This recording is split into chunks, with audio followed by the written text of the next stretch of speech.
Balitang High.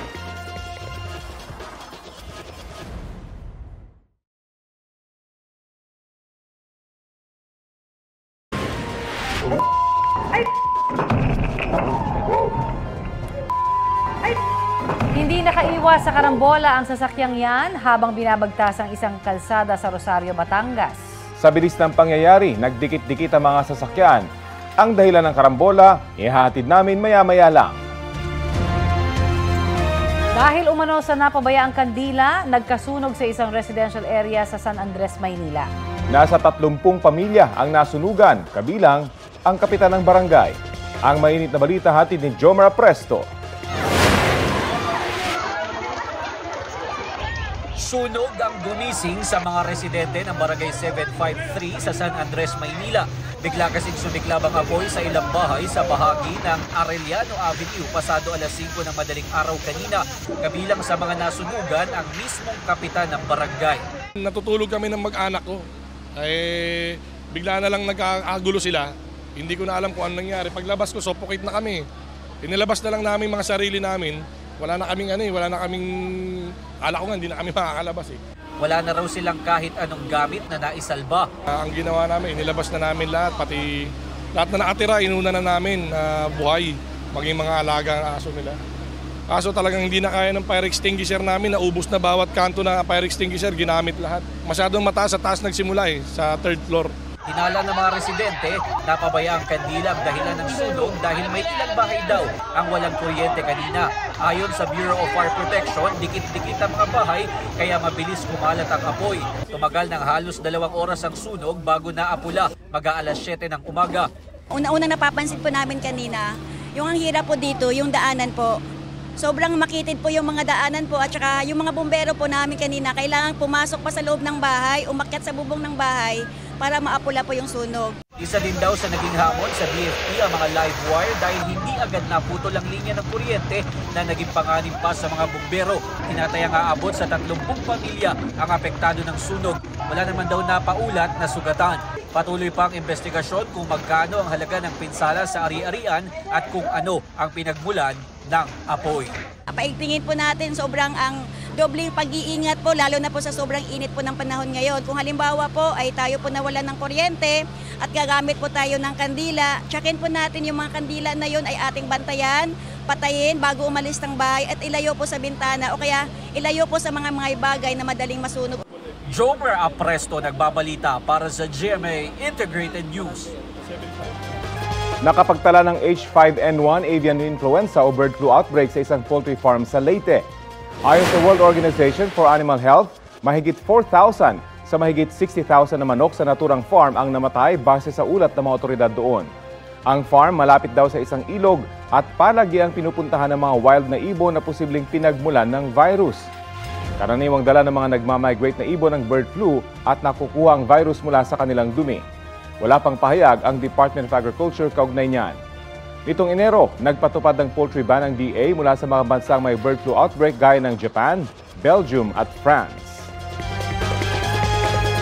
Lalo pang bumilis ang pagtaas ng presyo ng mga produkto at serbisyo. Ayon po sa Philippine Statistics Authority, 3.7% ang inflation rate nitong Marso. Mas mabilis kumpara sa 3.4% na inflation rate noong Pebrero. Ito na po ang ikalawang sunod na buwan na bumilis ang inflation. Sabi ng PSA, pangunahing dahilan niyan ang mas mabilis na pagmahal ng pagkain at non-alcoholic beverages. Nakaambag din po ang bilis ng pagtaas ng presyo ng ilang produktong petrolyo at pamasahe, particular na sa tricycle.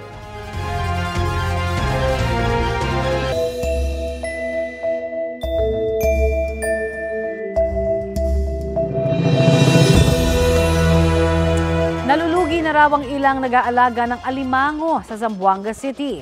Kakaunti raw kasi ang nahuhuli nila sa palaisdaan dahil po sa matinding init. Balitang hatid ni Efren Mamak ng GMA Regional TV 1, Mindanao. Mabibilang lang sa daliri ang naaning alimango sa 27 ektarang palaisdaan sa Barangay Kabaluay, Zamboanga City. Swerte na lang kung may buhay pang makukuha sa ilang oras na paghanap dahil namamatay na ito sa matinding init ng panahon na epekto ng El Nino. Binalugi ka to. Mas de un anyo yan. May gani bun kosecha. At kangrewe, kabamuri. Noong December 2023, sinubukan ng mga fish pond operator ang pagbabangus pero mas marami pa ang namatay bago ito anihin. Sa tala ng Office of the City Agriculturist, as of March 29 nitong taon, nasa halos 190 na ektarya ng fish pond mula sa 85 na mga fish pond operator at 30 na ektaryang seaweed farm mula sa 32 na mga seaweed farmer ng lungsod ang apektado. Kaya nagpapatuloy ang pamimigay ng ahensya ng tulong tulad ng bini para sa kanilang mga palaisdaan. Actually, part of the 10.5 million intervention for El Nino approved by the local government is really the provision of assistance as well to our fish pond operators and to our seaweed farmers. May mga procurement po tayo ng mga bangus fries and seaweeds, planting materials that will be distributed. Sa Cagayan de Oro City, umabot na sa 38 hanggang 39 degrees Celsius ang nararamdamang init sa buwan ng Abril. Kanya-kanyang diskarte mga residente para maibsan ang init. May mga nagtatampisaw sa sapa at mayroon ding binabalik-balikan ang pampalamig katulad ng buko juice na nakahilera kahit saan. Kahit tirik ang araw, dumidiskarte pa rin ang mga nagtitinda para makabenta. Lami kayo, lami. Bugnaw. Payo ng Task Force El Nino ng Cagayan de Oro City, iwasan ang pagbibilad para makaiwas sa heat stroke at uminom ng tubig para hindi ma-dehydrate. Likayan na ito ng alas 9, hindi ito ng alas 9 karon, hantod alas 3 sa hapon, no? Para minusan o malikayan na ito ang mga heat strokes. Mula sa GMA Regional TV 1 Mindanao, Efren Mamak nagbabalita para sa GMA Integrated News. May mga kanselado pa ring face-to-face classes sa ilang lugar sa bansa dulot ng matinding init. Kabilang dyan ang lahat ng antas sa pampubliko at pribadong paaralan sa Pasay. Magpapatupad naman ang adjusted school schedule mula April 8 hanggang 12 ang Caloocan. Kasama riyan ang kinder hanggang senior high school sa mga pampublikong eskwelahan. Ang single shift o morning classes, 6 a.m. hanggang 11:30 a.m. ang face-to-face classes tuwing Lunes at Martes. Asynchronous naman kapag Miyerkules at Huwebes at face-to-face ulit pagdating ng Biyernes 6 a.m. hanggang 9 a.m. Ang afternoon classes naman, asynchronous tuwing Lunes at Martes. In-person classes kapag Miyerkules at Huwebes, 6 a.m. hanggang 11:30 a.m. 9 a.m. hanggang 12 p.m. naman ang klase sa Biyernes. Simula po ngayong araw, magpapatupad din ng alternate class schedule sa mga public schools sa Navotas. Halimbawa, 6 a.m. hanggang 11 a.m. ang face-to-face classes ngayong araw. Distance learning naman pagsapit ng hapon. Kinabukasan, magiging 6 a.m. hanggang 12 p.m. ang distance learning at face-to-face sa hapon. Suspendido rin ang face-to-face classes sa preschool hanggang senior high school sa San Remigio, Cebu at General Santos City. All levels naman sa Sarangani Province at mga bayan ng Banga at Tibuli sa South Cotabato. Sa mga hindi nabanggit na lugar, mainam pong i-double check ninyo sa inyong mga LGU o school head ang schedule o suspension ng klase.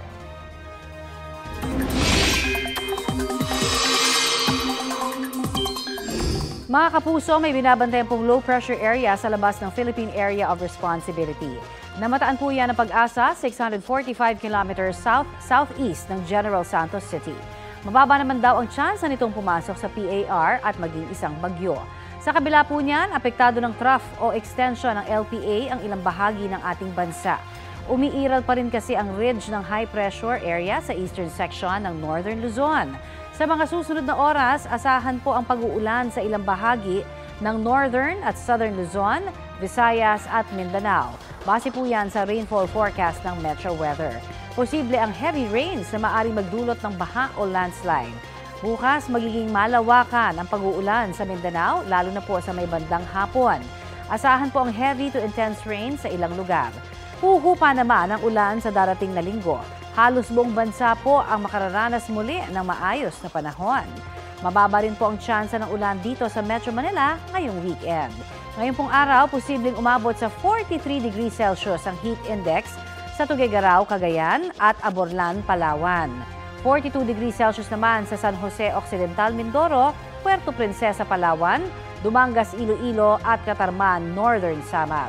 Dito po sa Metro Manila, posibleng umabot naman sa 40 degrees Celsius ang heat index sa Pasay ayon sa Pag-asa. Bunsod ng tumitinding init, patuloy po ang pagbaba ng water level sa maraming dam dito sa Luzon. Tumaas naman ang tubig sa San Roque at Magat Reservoirs. Biglang huminto ang motorsiklong yan sa gitna ng kalsada sa Ormoc City para sana lumiko nang biglayang nabangga sa likuran ng isang pickup. Nalaglag ang rider at kanyang angkas. Isinugod sa ospital ang rider. Nagkaareglo naman ang dalawang panig. Arestado ang dalawang lalaking sangkot sa pagnanakaw umano ng motorsiklo sa Quezon City. Natuntun sila nang makitang ibinebenta online ang motor. Balita hatid ni James Agustin. Sinubukan tumakas ng 18 anyos sa lalaki nang arestuin siya ng mga pulis pero agad siyang nahabol. Nagpupumiglas pa siya habang pinoposasan. Ang kaibigan niyang 23 anyos sa lalaki, pinadapa naman. Nangyari yan sa follow-up operation ng Batasan Police Station sa barangay North Fairview, Quezon City. Ang dalawang inaresto nagnakaw umano ng motorsiklo. Laking gulat na may-ari na madiskubre ito. Pinark niya yung motor niya sa harap ng bahay niya along the road dito sa barangay Commonwealth. And then the next morning, mga 10 o'clock in the morning, nung papasok na siya ng trabaho, nawawalan na yung motor niya. So immediately, nireport niya sa barangay tapos dito sa police station. Mas ikinagulat ng may-ari na makita ng kanyang kapatid na ibinebenta na online ang kanyang motorsiklo. Nang i-chat ang nagbebenta, inaalok ito sa halagang 40,000 piso. May mga features like gas-gas na sila lang nakakaalam. Nakita nila na motor nila yun yung binebenta agad online. So nakipag-transact agad yung kapatid ng victim doon sa mga suspects. Na magkasundo sa presyo, doon na raw pumayag makipagkita ang mga suspect. Pinatest drive pa ng mga suspect doon sa victim at sa kapatid niya. So pinaandar, then nung mabuksan doon sa compartment, andun yung ORCR na nakapangalan sa victim. Napag-alaman din ng pulisya na peke ang ginamit na pangalan ng isa sa mga suspect online.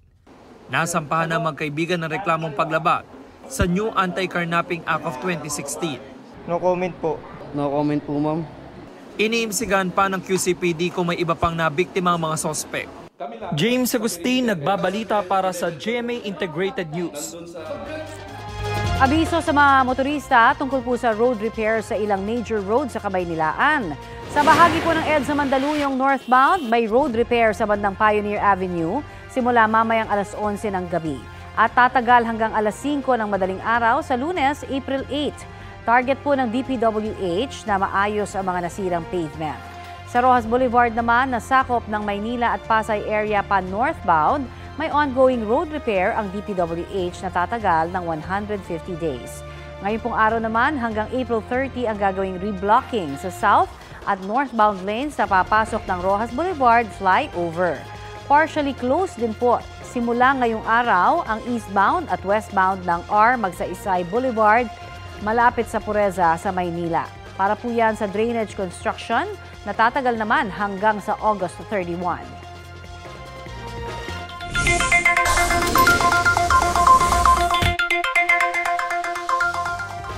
Beep para sa mga motorista. Posibleng tumaas na naman ang presyo ng produktong petrolyo sa susunod na linggo.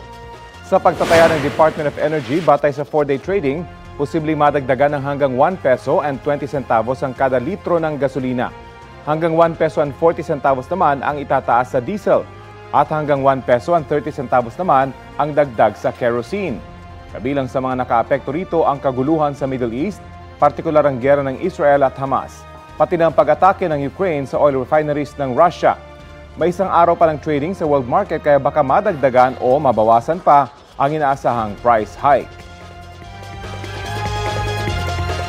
Nagbabala po ang Canned Sardines Association of the Philippines na posibleng tumaas ang presyo ng canned mackerel sa bansa. Kasunod po ito ng ipinatutupad na import ban ng Department of Agriculture. Bukod sa mackerel, sinuspindi rin ang pag-angkat ng galunggong at ng bonito. Ayon kay Executive Director Francisco Buencamino, sang-ayon silang mahinto ang iligal na pagpupuslit ng imported na isda sa mga palengke, pero hindi raw sila nakonsulta sa naging hakbang ng DA. Sabi naman ni Agriculture Secretary Francisco Tiu Laurel, makakapag-angkat pa rin naman ang mga manufacturer ng mackerel at ibabatay ang dami nito sa mga kung gaano karami ang nagagamit at nabibenta nila. Ito ay para raw masiguradong hindi kukulangin ang supply ng manufacturers at wala ring supply na madadivert papunta sa palengke. Ang Department of Trade and Industry tinitiyak ding babantayan ang sitwasyon para masigurong hindi maapektuhan ang mga mamimili.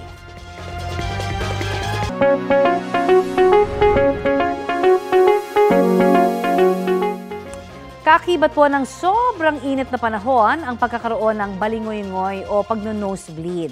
Sabi po ng isang doktor, huwag magpanik dahil may first aid naman dito. Balitang hatid ni Ian Cruz. Sa taas ng damang init sa Zamboanga City na nasa 42 degrees Celsius, dumugo ang ilong ng estudyanteng ito habang nagkaklase.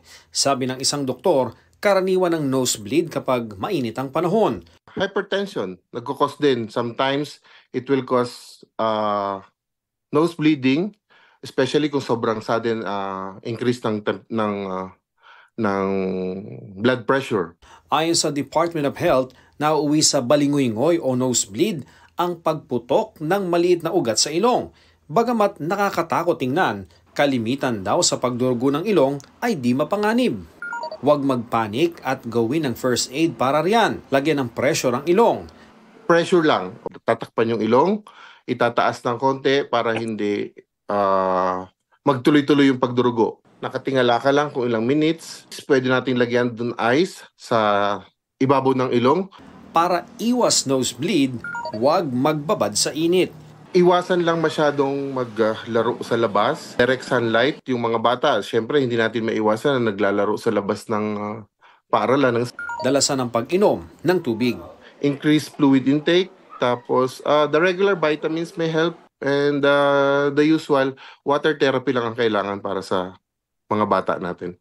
Ian Cruz nagbabalita para sa GMA Integrated News.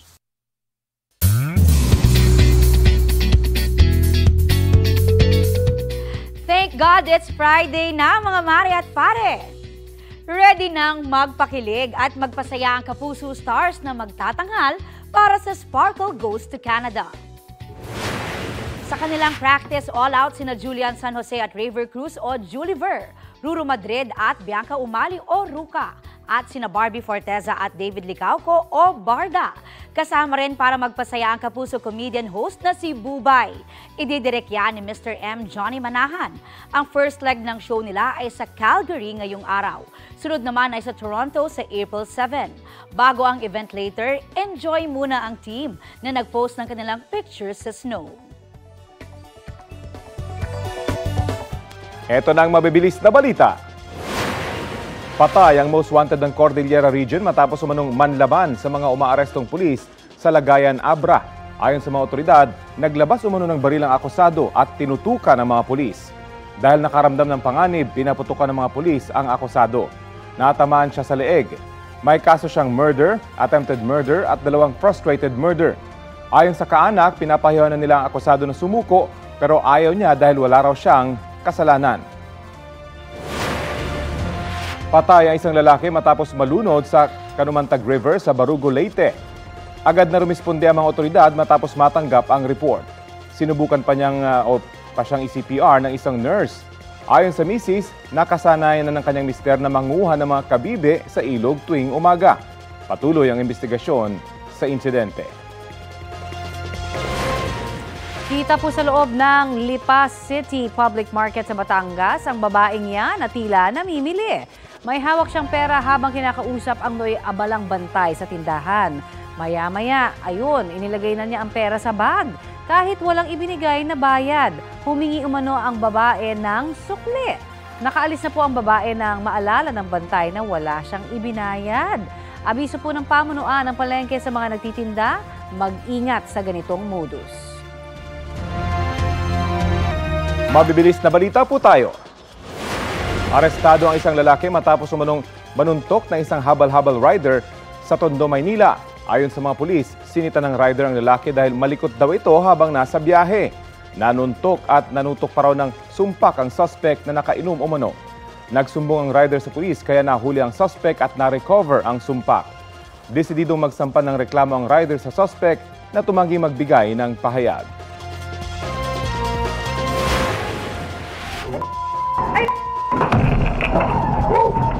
Hindi na nakaiwas ang sasakyang yan sa karambola ng ilan pang sasakyan sa Rosario, Batangas. Ayon sa sakay ng isang nadamay na sasakyan, isang oil tanker ang nawala ng preno at sumalpok sa mga kasalubong na sasakyan. Sugatan ang mga driver ng tatlong sasakyan. Nag-uusap na rin ang mga nadamay sa aksidente habang patuloy ang investigasyon ng mga otoridad. Problemado po ang ilang residente sa Maynila dahil kailangan silang i-relocate para bigyang daan ang konstruksyon ng North-South Commuter Railway Project. Balitang hatid ni Jomar Apresto. Matataas at yari na sa bato ang mga bahay na ito sa Barangay 800 sa San Andres Bukid sa Maynila. Nakatakday ang gibain para bigyang daan ng North-South Commuter Railway Project ng gobyerno. Ang problema ng ilang residente, maliit daw at hindi sapat ang ibibigay na relokasyon sa kanila sa Naik, Cavite. Para siyang condo type, 3-story. So ang ano doon is 27 square meter, 2 bedroom. Pero wala siyang sariling lupa. So paano mo masasabing amin yun? Ito amin na to eh. Mana to ng lolo namin eh. Lupa namin to, wala kaming binabayaran monthly. Iniisip din ni Gloria kung paano makakakuha na magandang kinabukasan doon ang kanyang 5 anak na nag-aaral pa. Lahat ng possible na way na pwedeng may makuha yung mga anak nandito sa Maynila eh. Ba't pa kami lilipat ng probinsya? Kung itatanggalin kami o if ever na may relocation, dapat sa Maynila lang din. Taong 2004 daw nang unang gibain ang bahagi ng kanilang bahay pero wala raw silang natanggap dito na kahit ano. Ang 75 years old naman na si Tatay Bethlehem, problema ang kanyang pagpapa-ospital sa oras na ilipat sila ng probinsya. Kanina lang galing na ako ng ospital ng Maynila. Pabalik-balik ako pa nagpapacheck up. Kung lilipat kami sa malayo, anong kasiguruhan na meron kami makikita agad na libreng ospital doon? Kailangan daw kasing operahan ng kanyang luslos kaya dagdag isipin pa para sa kanya ang gagawing relokasyon. Iniisip din daw niya ang kanyang trabaho bilang mananahi at ang monthly na hulog para sa pabahay ng gobyerno. Sa edad ko, ang tanong, kaya ko pa bang humulog ng ilang taon? Wag namang mangyari na kunwood kung kunin ako ni Lord. Di may iiwanan pa kong problema para sa mga anak ko.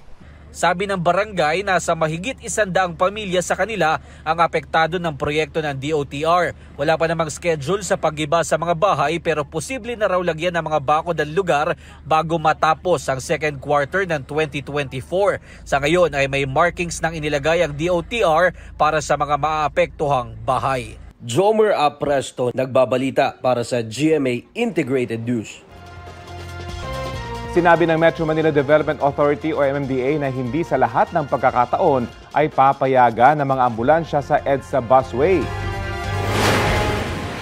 Kung walang sakay na pasyente ay hindi po pwedeng gumamit ng bus carousel. So even yung excuse na pipick up kami ng pasyente ay hindi po ina-accept dahil otherwise lahat po magkiklaim na papunta sila sa pasyente. Kanina, pinayagan ng ilang ambulansya sa busway dahil may mga sakay ng pasyente. Kabaligtaran ng sitwasyon ng ilang tinikitang ambulansya kahapon na susunduin pa lang ang mga pasyente o kahakahatid pa lang sa ospital.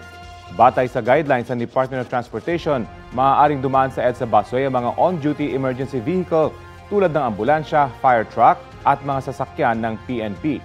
Walang nakasaad na dapat may sakay na pasyente sa ambulansya. Iniimbestigahan din ng MMDA ang February 20, 2024 memorandum na nagpapahintulot umano sa mga sasakyan ng kanilang ahensya na dumaan sa EDSA busway. Yan kasi ang ipinakita ng driver ng MMDA shuttle bus nang sitahin siya kahapon. Inaalam na ni MMDA Acting Chairman Artes kung may kalituhan sa kanilang ahensya. Tatagal hanggang May 28 ang scheduled power maintenance sa Ninoy Aquino International Airport Terminal 3. Sinimulan yan ito pong Martes ayon sa Manila International Airport Authority. Para raw yan sa pagsasaayos ng mga naluluma ng medium voltage switchgear sa 8 electrical substation doon. Gagawin daw ang maintenance tuwing madaling araw kung kailan kaunti lamang ang mga biyahe. Hihinaan daw ang aircon at baka may mga elevator at escalator na hindi aandar paminsan-minsan. May mga naka-standby naman daw na mga generator set. Bahagi raw ito ng electric systems upgrade na sinimula noong 1 taon. Samantala, talakayin na po natin ang pagkamatay ng mahigit 4,000 na manok sa isang poultry farm sa Leyte nang dahil umano sa bird flu outbreak. Nakasalang sa Balitang Hali si Department of Agriculture spokesperson ASEC Arnel de Mesa. Magandang umaga at welcome po sa Balitang Hali. Magandang umaga, Rafi and Connie. Magandang umaga po sa lahat ng nanonood at nakikinig. Good morning sa inyo, ASEC. Sa monitoring po ng DA, kumpirmado na ho ba na may H5N1 avian influenza o bird flu outbreak po sa isang poultry dyan sa Leyte? Tama yun, Connie. Ito ay nangyari noong first week pa ng March at na-confirm natin sa laboratory report noong March 19 at mahigit sa kulang-kulang 5,000 manok. Ito ay mga broiler breeders ang tawag natin dito sa mga manok na to na confirm na mayroong avian influenza at mahigit sa 50,000 din yung nakal na at contain na itong area natin dito sa Leyte. Okay. Ano po yung pamantayan para ma-consider na may bird flu outbreak na sa isang lugar, sir?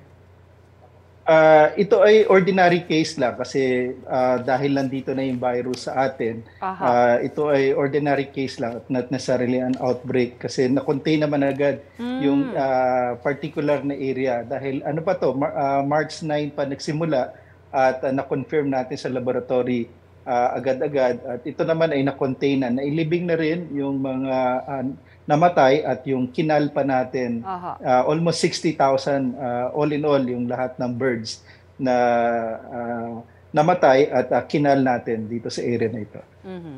Bukod po sa Leyte, may ibang lugar pa po ba sa bansa na binabantayan ng DA dahil po sa bird flu?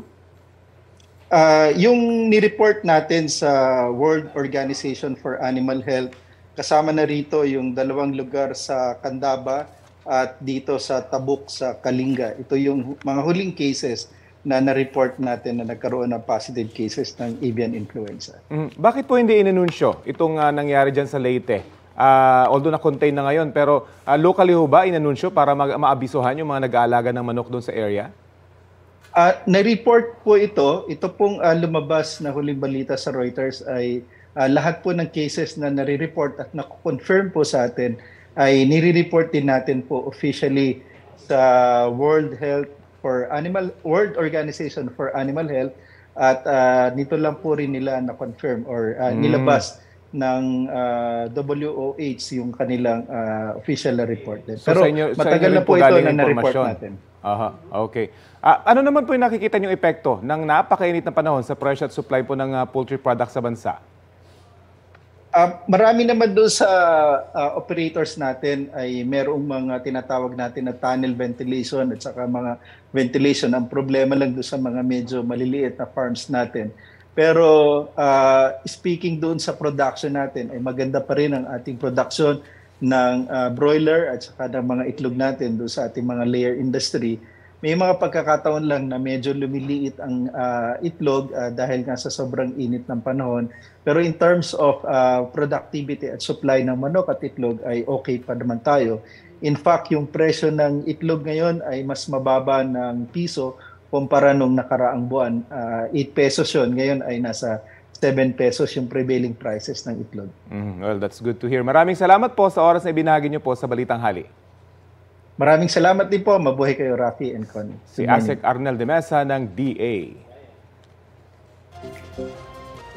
Simpleng buhay sa probinsya na hindi nawawalan ng excitement. Yan ang patikim sa atin ng biyahe ni Drew. Tara, takas tayo. Papunta sa lugar na tahimik, payapa, at kung saan sariwa ang hangin. We get the best of both worlds. Mountainside, tapos ng beachside. Siyempre, masasarap din dito ang mga pagkain. Galing. Magaling to. Napakasarap. Ang simpleng pamumuhay, ginawang exciting. Ito ang pinakamataas na giant swing sa buong probinsya ng Quezon na may taas na 80 feet o kasing taas ng 7-story building. Ang tanong, kakayanin ko kayang sumakay dito? Ilang years ng blending, meron ka raw bang inaatrasan? Mukhang magkakasubukan na ang tibay ng loob.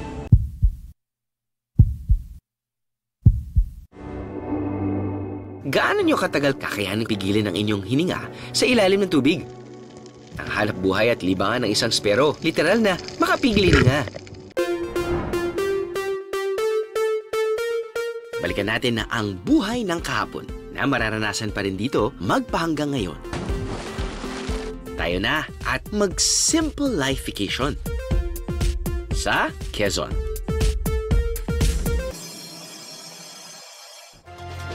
Isa pang Pilipino sa Taiwan ang naitalang sugatan sa malakas na lindol doon itong Miyerkules. Ayon kay Department of Migrant Workers Officer in Charge Hans Leo Kakdak, tinamaan ng nahuhulog na debris ang ika-4 na Pinoy na kasalukuyang nagpapagamot. Sa naunang pahayag, sinabi ng DBW na nakikipag-ugnay na ang kanilang mga tanggapan sa Taiwan para mabigyan ng assistance ang mga Pilipino roon. Sabi ni Sheila Ann Lapada kanina sa unang hirit, isa po siya sa 4 na Pilipinong nasaktan. May kumakausap na raw sa kanya mula sa pamahalaan. Kwento ni Sheila, 3 araw na siyang hindi nakakapasok sa trabaho. Pinagpapahinga kasi raw muna siya matapos tumama sa pader ang kanyang kamay sa kasagsagan ng lindol. Ang Social Security System naghahanda ng Calamity Loan Assistance Program para sa mga OFW na miyembro nito na apektado ng lindol sa Taiwan. Hanggang 20,000 pesos ang pwedeng i-loan sa SSS na maaaring bayaran sa loob ng 24 na buwan.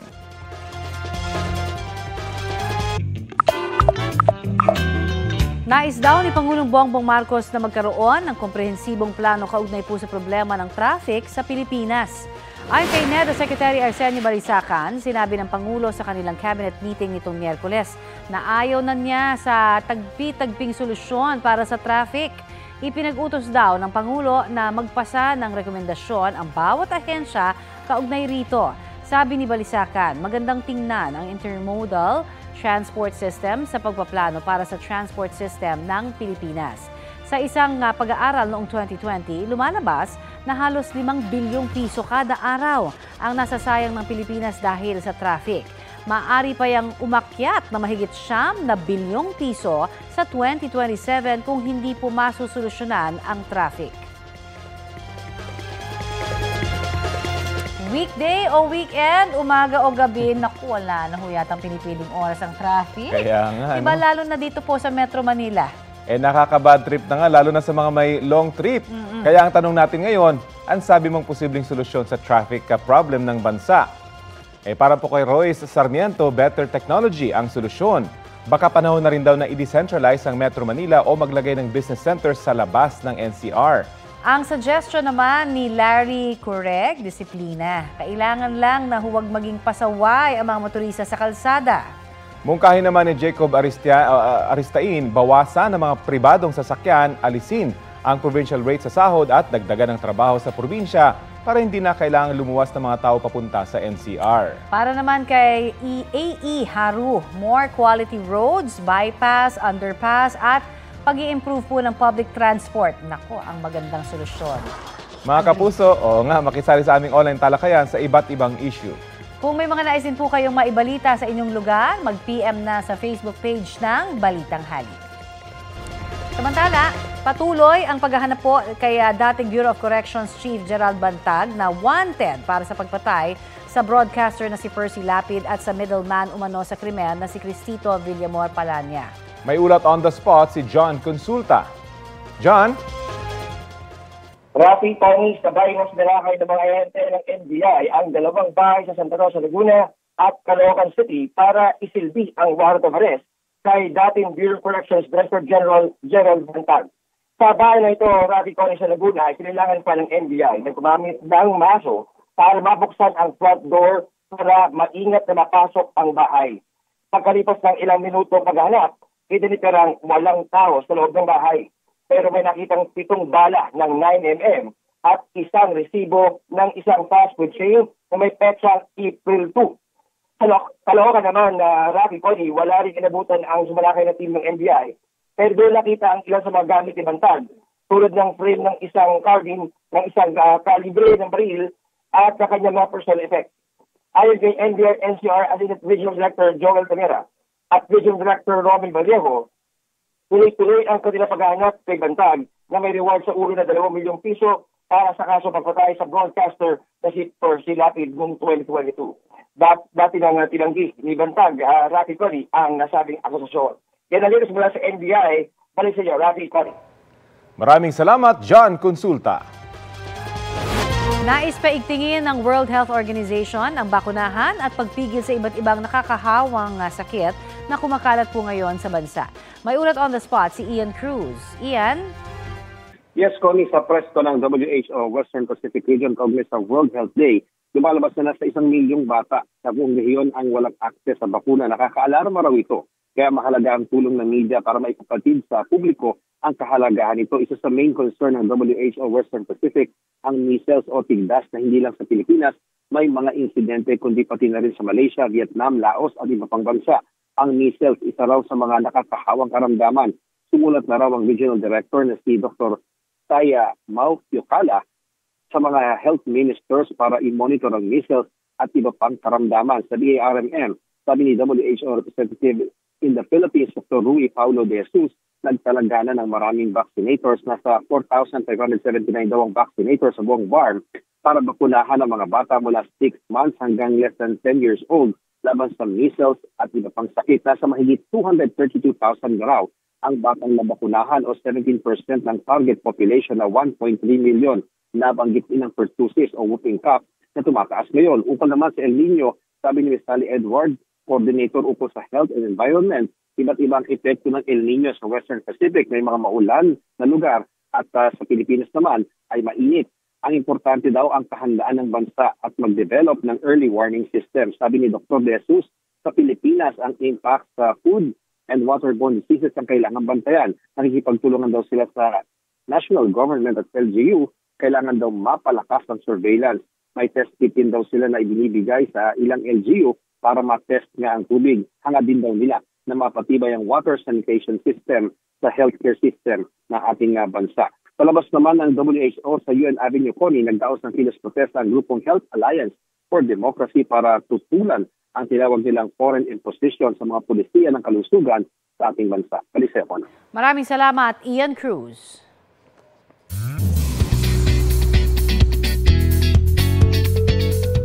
Mga mare at pare, may back-to-back na pasabog na all-out entertainment ngayong weekend.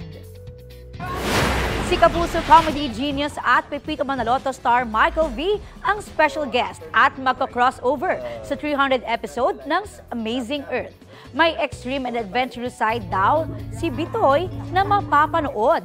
Abangan po yan mamayang 9:35 PM sa GMA. Sa linggo, crossover naman si Ding Dong Dantes sa Bubble Gang. Kasama rin bilang special guest nila si Dennis Trillo. 6:15 PM yan sa linggo sa GMA. At simula bukas, maghahatid na ng pananghalian ang It's Showtime family sa GMA na saktong birthday pasabog ni Meme Vice Ganda. 11:30 AM ang It's Showtime sa GMA na simulcast din sa GTV. Monday to Friday, 12 noon mapapanood ang It's Showtime sa dalawang channel. Habang ang happy time ng bayan, TikTok Lock, mas pinaaga na rin simula sa Lunes. 11 AM na yan hanggang 12 noon. Walang time out ang pagpapasaya ng buong TikTropa. Nagsalita na ang taekwondo coach na inakusang nagpabugbog daw sa training niya sa isang sparring session. Itinanggi niya rin ang aligasyong may gusto siya sa yellow belter na trainee at nagseselos siya. Balitang hatid ni Oscar Oida. Hindi na mo mamatay dahil sa bugbog. Binugbog mo ako na wala akong laban. Na-ospital at nagtamo ng mga pinsala sa mukha ang 17 taong gulang na yellow belter sa taekwondo na si Cindy. Hindi niya tunay na pangalan. Kasunod yan ang sparring training nila ng lalaking teammate na black belter na nauwi sa... Pulo ko! Ang kanyang sinisisi, ang kanyang coach, at ayon sa ina ni Cindy, sinadya po dahil may gusto po siya sa anak ko. Sa panayam ng digital news website na Archipelago News, sinabi ng taekwondo coach na walang katotohanan ang bintang na may gusto siya kay Cindy. Paliwanag niya sa pag-iiyang kumain o di kay magsimba. Pag alam ko pong may problema yung bata, may ganito, ganyan, may gusto magkwento, ayayin ko talaga. Hindi lang po yung yellow belt po na yan at hindi lang po babae. Alam po yan ng buong team po. Isang beses po siya na inaya magsimba ho nun. Gawa po ng may nakwento ho siya sa akin regarding po sa family niya. Wala akong masabi nun kasi wala po ako sa sitwasyon nun time na yun eh. Kaya usually po ang sinabi ko na lang sa kanya, mas okay talaga pag word ni God eh. Dumepensa rin siya kaugnay sa insidente sa sparring training. Wala akong intensyon na pabugbog po yung bata. Expected na po pagdating ko sa taekwondo na matatamaan ko talaga, masasaktan po, na may injury, matutumba. Lahat po yun, napaka-normal. Unexpected na po yun eh. Kasi nga ho, nasa physical sports po tayo. Normal lang daw ang pagtatapat ng isang lalaki at isang babae sa practice sparring kahit hindi sila pareho ng belt. Para po mahasa po yung mga bata sa depensa, sa bigat ng sipa, na pagdating ho sa tournament mas nasasanay po sila sa speed, sa talino at sa mga bigat ng sipa po ng mga higher belt o kaya mga higher weight. Itinanggi rin niya ang aligasyon na nagselos at nagalit siya nang magdala ng bulaklak ang boyfriend ng dalaga sa isang practice session.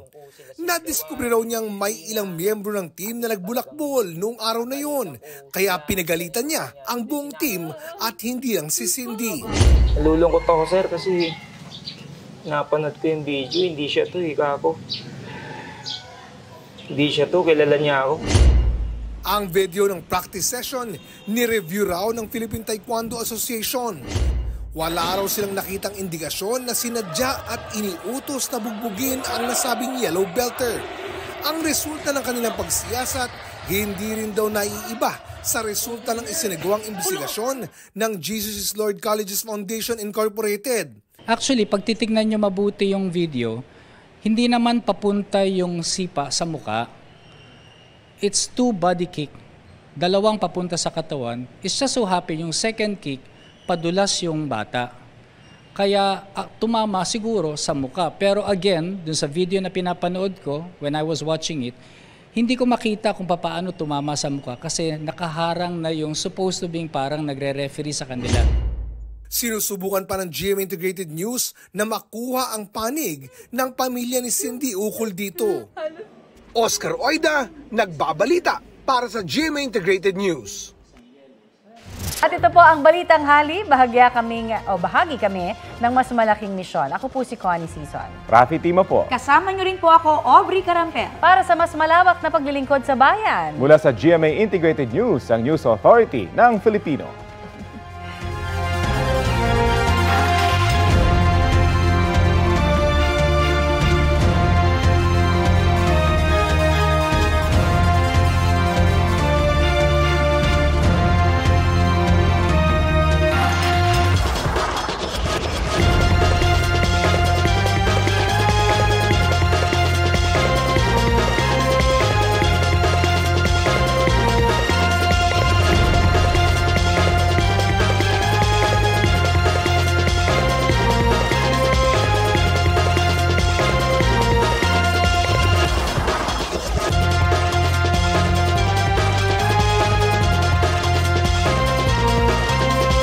Kapuso, alamin ang maiinit na balita. Bisitahin at mag-subscribe sa GMA Integrated News sa YouTube. Sa mga kapuso abroad, samahan nyo kami sa GMA Pinoy TV at sa www.gmanews.tv.